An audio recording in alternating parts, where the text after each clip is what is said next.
शहर के एक परहजूम बाजार के करीब एक छोटा सा मकान है जहां 12 साला अली अपनी बीवा माँ के साथ रहता है। अली स्कूल से वापसी पर एक छोटी सी वर्कशॉप में काम करता है ताकि अपनी माँ का हाथ बटा सके। अली के कपड़े पुराने हैं, उसके पास जूते भी टूटे हुए हैं, लेकिन उसकी आंखों में एक अजीब सी चमक और दिल में सच्चाई है। उसकी माँ उसे हमेशा एक बात कहती है, बेटा, भूखे सो जाना मंजूर है, मगर कभी किसी का हक न मारना, क्योंकि अल्लाह ईमानदार को कभी अकेला नहीं छोड़ता। एक तपती दोपहर अली स्कूल से घर जा रहा होता है कि अचानक उसे सड़क के किनारे झाड़ियों के पास एक चमड़े का बटुआ पड़ा नजर आता है।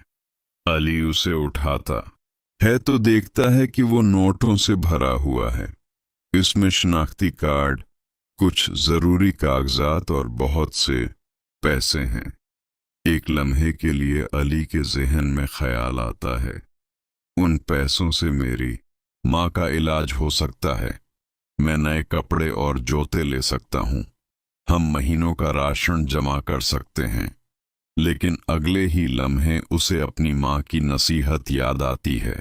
वो सोचता है कि जिसका ये बटुआ है वो कितना परेशान होगा, शायद ये किसी की पूरी जिंदगी की जमा पूंजी हो।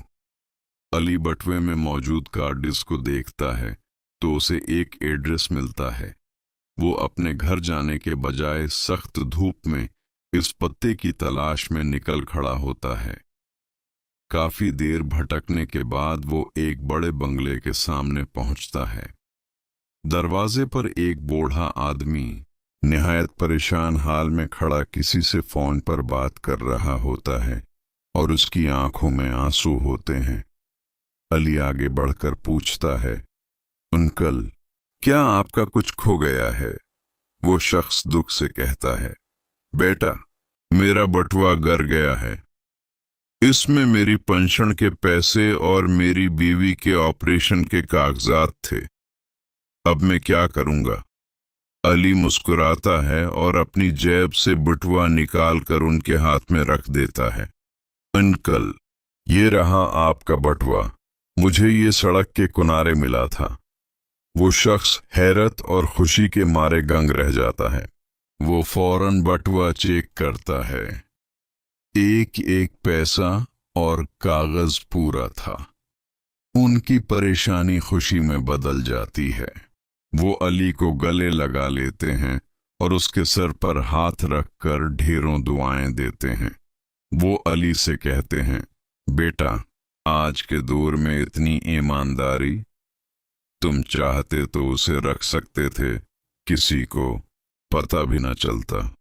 अली सादगी से जवाब देता है, अंकल, मेरा अल्लाह तो देख रहा था ना। वो साहब अली की सच्चाई से उस कदर मुतासिर होते हैं कि न सिर्फ उसे नकद इनाम देते हैं, बल्कि अली की तालीम और उसकी माँ के इलाज की जिम्मेदारी भी उठा लेते हैं। अली जब घर पहुंचकर अपनी माँ को ये सब सुनाता है तो उसकी माँ की आंखों में फख्र के आंसू होते हैं।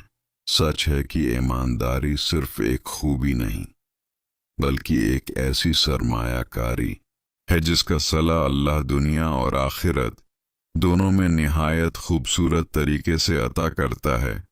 ईमानदारी हमेशा इज्जत दिलाती है,